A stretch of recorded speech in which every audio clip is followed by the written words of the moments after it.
Doncs continuem aquí a Donem la veu, I donem la veu avui, que torna a estar amb nosaltres, a l'advocat Sergio Toro, que és el soci codirector del bufet Toro Pujol, que el trobem al carrer Provença 290, cantonada amb el Passeig de Gràcia, exactament.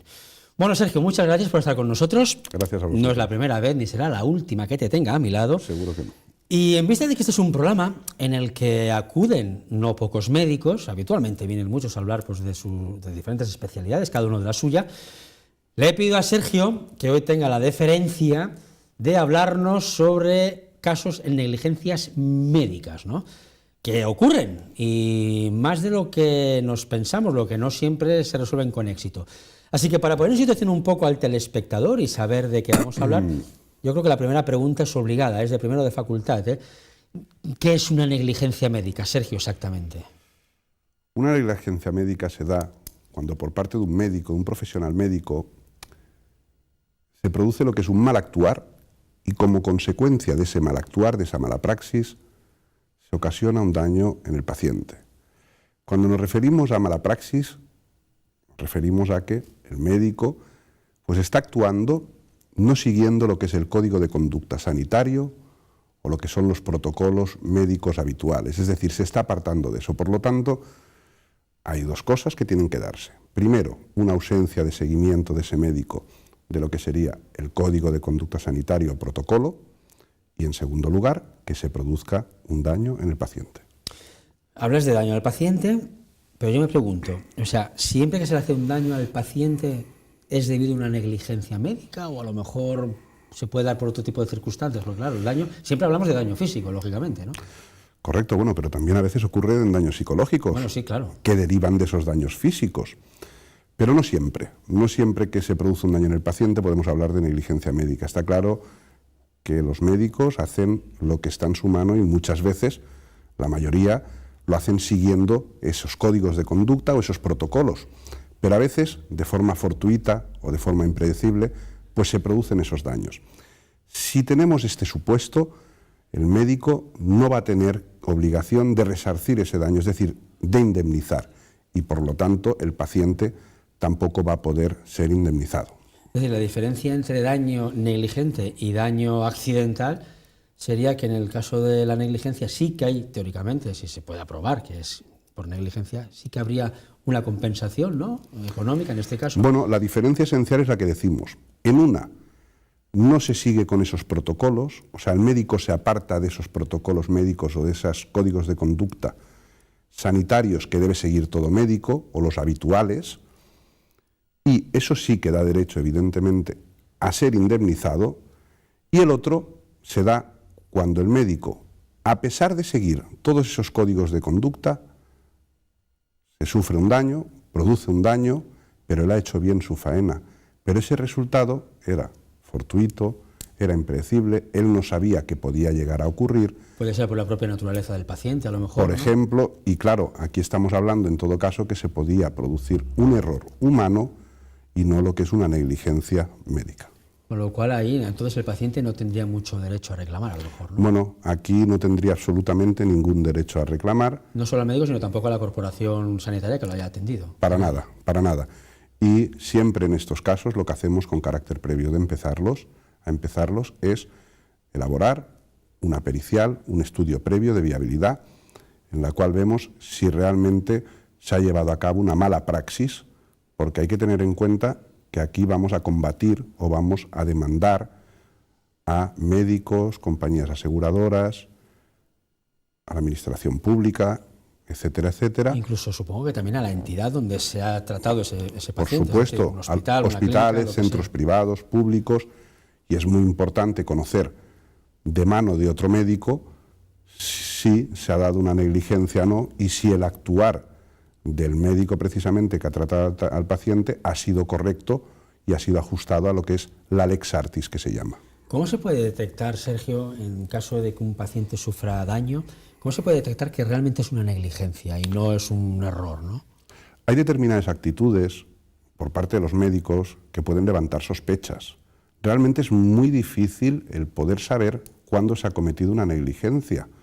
¿Por qué? Porque evidentemente Los ciudadanos no somos conocedores de la medicina y resulta muy complicado conocer cómo se está tratando al paciente, si realmente lo que está sufriendo el paciente tiene que ser así o no. Entonces, uno de los datos a tener en cuenta, o actitudes, dijéramos, de médicos para darnos cuenta de que a lo mejor puede existir una negligencia médica, es cuando el médico no nos detalla, no nos explica, no nos habla de la sintomatología, de lo que nos está ocurriendo, de los dolores que tenemos. También a veces se da cuando el médico le pedimos hora y no nos quiere dar hora, o nos da largas, o incluso a veces delega en otro compañero y es el otro compañero el que nos atiende, o nos atiende una enfermera.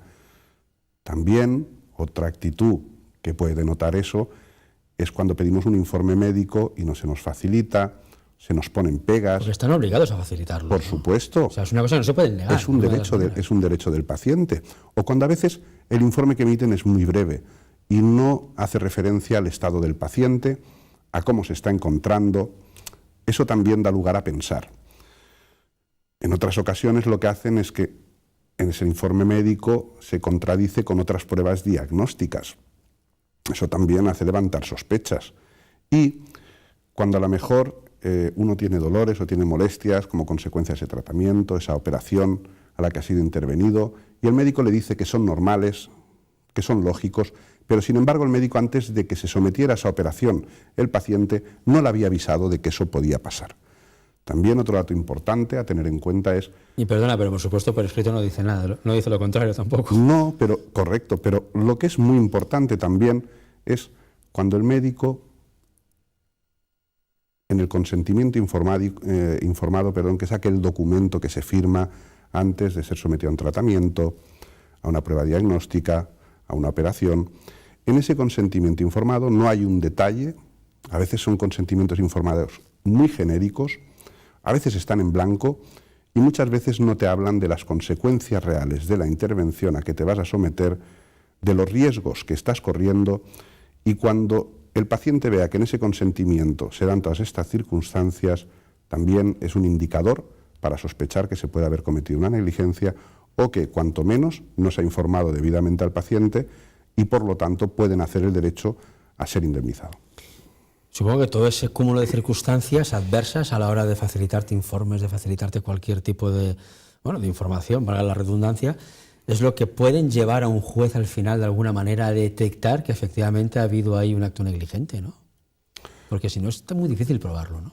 Bueno, normalmente para probar esta circunstancia lo que se hace es pedir todo el historial médico, todo el historial clínico del paciente, los informes más recientes, y una vez tenida toda esa documentación se analiza a través de un perito especialista en la materia que vayamos a tratar, y vemos realmente si todo el devenir de los sucesos, de los hechos, ha sido correcto y si el actuar de los médicos intervinientes también ha sido el oportuno.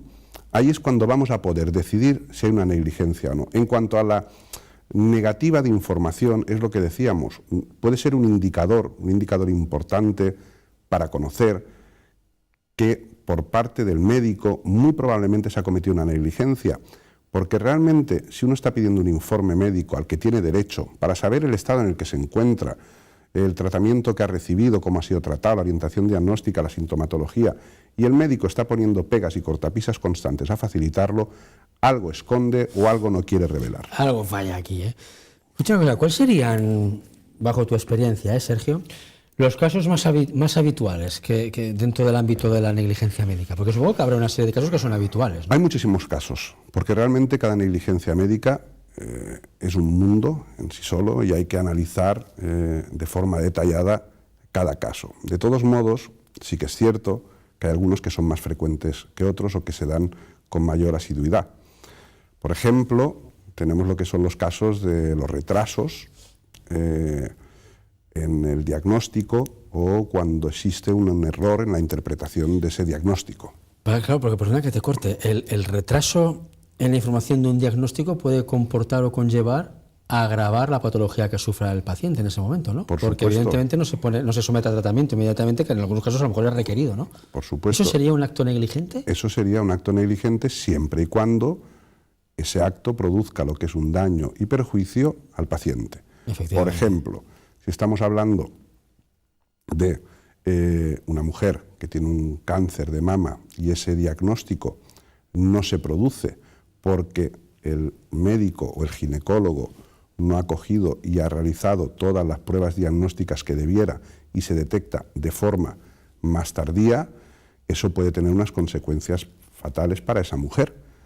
Eso sería un caso claro de negligencia médica.